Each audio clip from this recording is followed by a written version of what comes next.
সম্মানিত সুধী, আমাদের উদীয়মান তরুণ সুন্নি নেতা হযরত মাওলানা রইসউদ্দিন সাহেবের শাহাদাতকে কেন্দ্র করে একটি চিহ্নিত মহল যে ধূম্রজাল তৈরি করেছিল, সে মহলটির নেতা, জামাত নেতা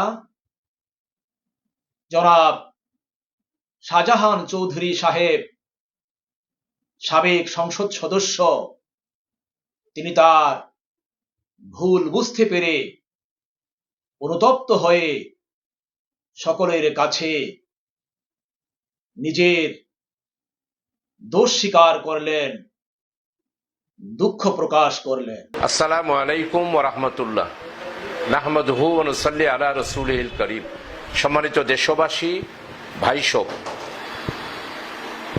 একটি ভুল অনলাইনে একটি বক্তব্যের কারণে যেই ভুল বিভ্রান্তি হয়েছে, সেই বিভ্রান্তির ব্যাপারে আমি আমার বক্তব্য তুলে ধরার জন্য আজকে লাইভে এসেছি। বিশিষ্ট আলেমে দ্বীন, ইমাম ও খতিব মরহুম মাওলানা রইসউদ্দিন এর অনাকাঙ্ক্ষিত হত্যাকাণ্ড নিয়ে আহলে সুন্নতুল জামাত সহ দ্বীনে প্রেমিক জনতা প্রতিবাদ মুখর হয়েছে। আমরাও এখনো হত্যাকাণ্ডের তীব্র নিন্দা জ্ঞাপন করছি এবং আইনের আওতায় এনে প্রকৃত আসামিদেরকে এবং দোষীদেরকে গ্রেপ্তার করে উপযুক্ত শাস্তির দাবি করছি। এই প্রসঙ্গে উল্লেখ্য যে বিগত 5ই মে আমি কেন্দ্রীয় কর্মসূচিতে অংশগ্রহণের জন্য ঢাকায় ছিলাম। অতঃপর চট্টগ্রাম মহানগরী জামাতের উদ্যোগে 6 মে ঐতিহাসিক বালাকোট দিবস উপলক্ষে আলোচনা সভার আয়োজন করা হয়। উক্ত আয়োজনে সভাপতির বক্তব্য রাখার সময় তথ্যগত বিভ্রাট ঘটায় আমার কথায় দেশের অন্যতম দ্বীনী শিক্ষা প্রতিষ্ঠান জামে আহমদিয়া সুন্নিয়া মাদ্রাসায় তল্লাশি প্রসঙ্গে একটি ভুল তথ্য উঠে আসে।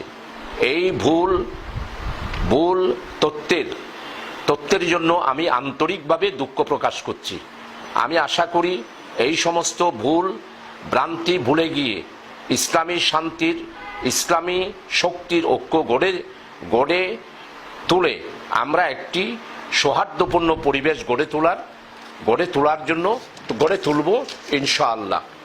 দেরি হলেও অবশেষে জামাত নেতা জনাব শাহজাহান চৌধুরী সাহেব, সাবেক এমপি, উনি নিজের ভুল স্বীকার করে দুঃখ প্রকাশ করলেন।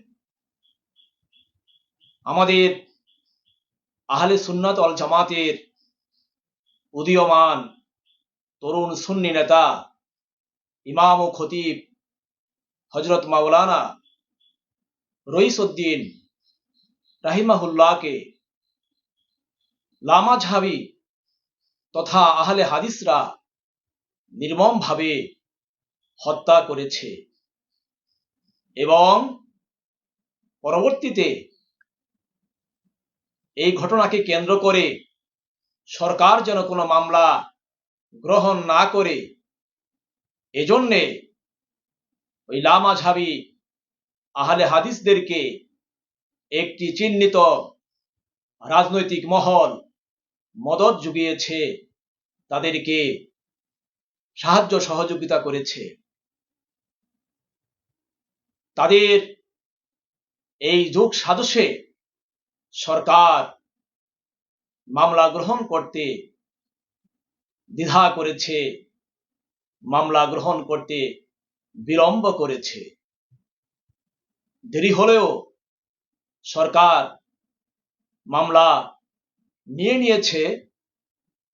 সরকারের কাছে আমাদের আহ্বান থাকবে, যারা নির্মমভাবে এই তথাকথিত কুচক্রী মহল লামাযহাবী আহলে হাদিসরা আমাদের প্রিয় নেতা রইসউদ্দিন সাহেবকে হত্যা করেছে এবং তাদের সঙ্গে যারা এই ষড়যন্ত্রে হাত মিলিয়েছে, সুষ্ঠু তদন্তের মাধ্যমে সকলের যেন সঠিক বিচার হয়।